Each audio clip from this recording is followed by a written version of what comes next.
साथियों, आज हम पढ़ रहे हैं सीआरपीसी के चैप्टर नंबर 2 को। चैप्टर नंबर 2 को सीआरपीसी का चैप्टर नंबर 2 पढ़ने के लिए हमें क्या क्या चीज़ें ध्यान देनी है। देखिए, सीआरपीसी के चैप्टर नंबर 2 में हम सबसे पहले पढ़ेंगे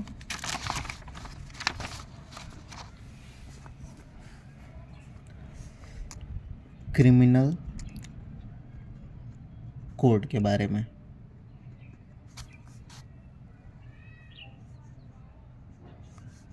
ये सेक्शन नंबर 6। तो सीआरपीसी सेक्शन नंबर 6 के अनुसार क्रिमिनल कोड में कौन कौन सी कोर्टें हैं?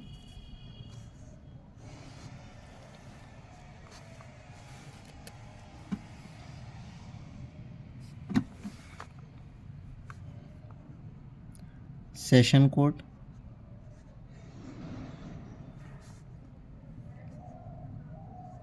जुडिशियल मजिस्ट्रेट फर्स्ट क्लास या metropolitan magistrate, judicial magistrate second class और एग्जीक्यूटिव मजिस्ट्रेट। ये है हमारी क्रिमिनल कोर्ट। अब हम बात करते हैं सेक्शन नंबर 8 की, मेट्रोपॉलिटन एरिया।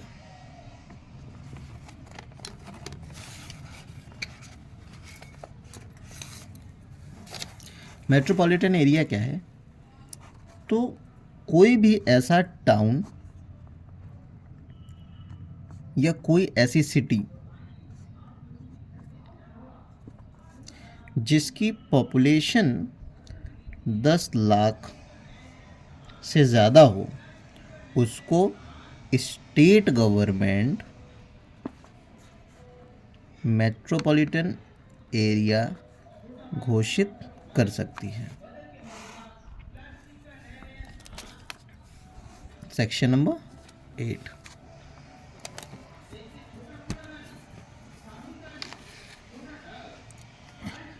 अब जो हमने क्रिमिनल कोड में पढ़ा था सबसे पहले सेशन कोड, तो judicial magistrate first class, second class और एग्जीक्यूटिव मजिस्ट्रेट।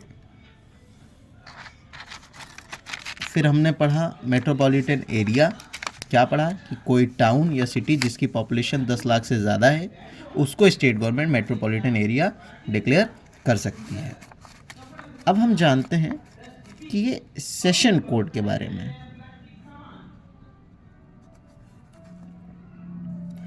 Section number 9। देखिए, सेशन जज में, सेशन कोर्ट में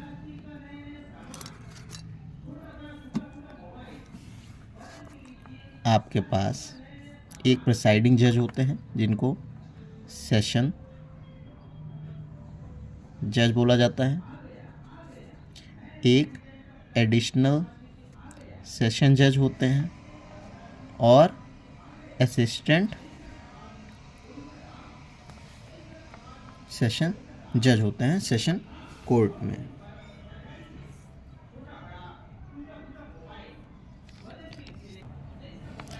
देखिए, सेशन कोर्ट स्टेट गवर्नमेंट, जो हमारी स्टेट गवर्नमेंट है, ये हर सेशन डिवीज़न पे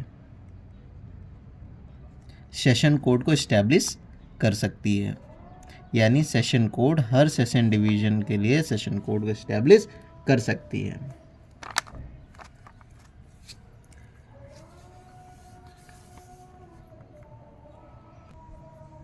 अच्छा, एक बार और, अगर सपोज कीजिए कि सेशन जज का पद खाली हो, वैकेंट हो, तो किसी अर्जेंट एप्लीकेशन को निपटाने के लिए ऐसी स्थिति में हाई कोर्ट बात करते हैं सेक्शन नंबर 11 की। अब तक हमने पढ़ा सेशन कोड के बारे में, अब हम पढ़ेंगे मजिस्ट्रेट कोर्टों के बारे में।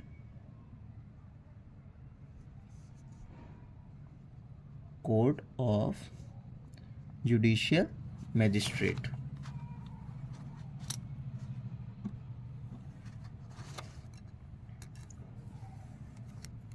देखिए,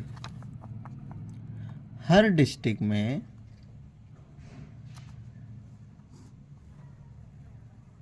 जुडिशियल मैजिस्ट्रेट फर्स्ट क्लास और जुडिशियल मैजिस्ट्रेट सेकंड क्लास की कोर्ट होगी, लेकिन बट मेट्रोपॉलिटन एरिया को छोड़कर।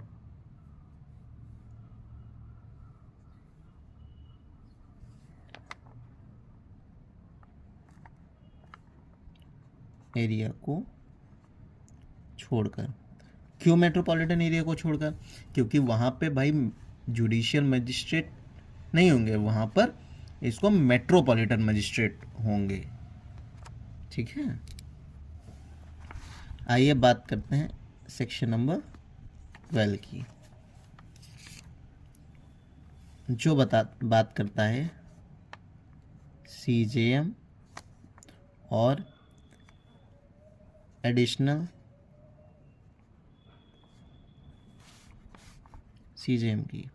अगर आपने देखा हो तो हमने सेक्शन नंबर 9, 10 में पढ़ा सेशन कोर्ट के बारे में, और 11 से हम पढ़ रहे हैं क्रिमिनल सेक्शन नंबर 11 और 12 से हम जुडिशियल मजिस्ट्रेट की कोर्ट के बारे में पढ़ रहे हैं। सीजेएम तो हर डिस्ट्रिक्ट में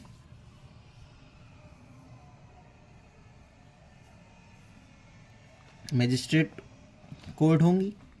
सीजेएम कौन बनेगा? जो जुडिशियल मजिस्ट्रेट फर्स्ट क्लास है वही एज अ सीजेएम अपॉइंट होता है, या as a additional CJM appoint होता है।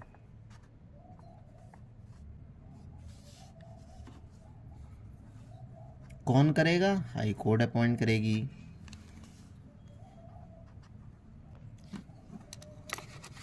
बात करते हैं सेक्शन नंबर 14 की, जो कि हमें बताता है कि जुडिशियल मजिस्ट्रेट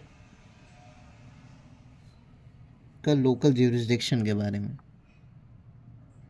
लोकल ज्यूरिसडिक्शन के बारे में।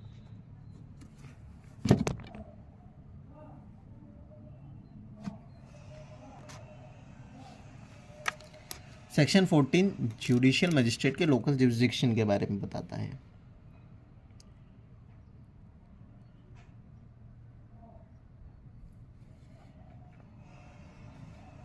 तो देखिए, सीजेएम यानी chief judicial magistrate high court के अधीन रहते हुए, यानी हाई कोर्ट के अधीन रहते हुए वो क्या करेगा?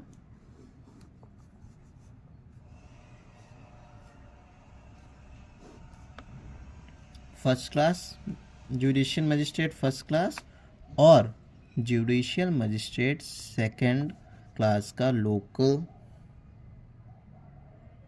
जुरिसडिक्शन डिसाइड करेगा।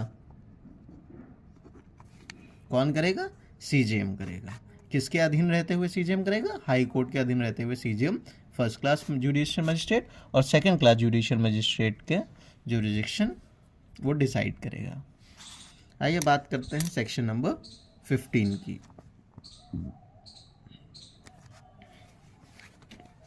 जो बात करता है जुडिशियल मजिस्ट्रेट के सबऑर्डिनेशन की।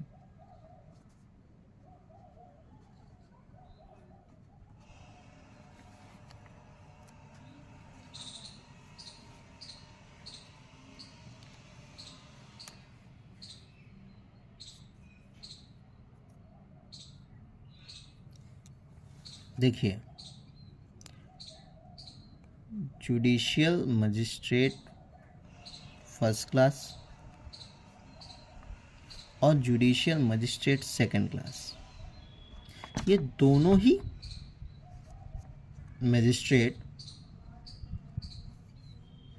चीफ जुडिशियल मजिस्ट्रेट सीजेएम के सबऑर्डिनेट होंगे, लेकिन जनरल कंट्रोल होगा किसका? सेशन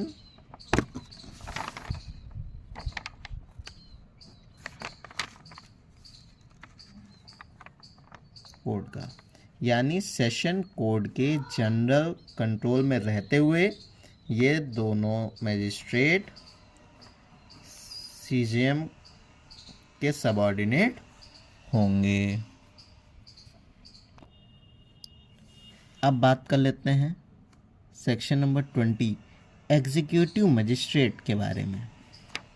तो एग्जीक्यूटिव मजिस्ट्रेट यानी जो स्टेट है, हमारी स्टेट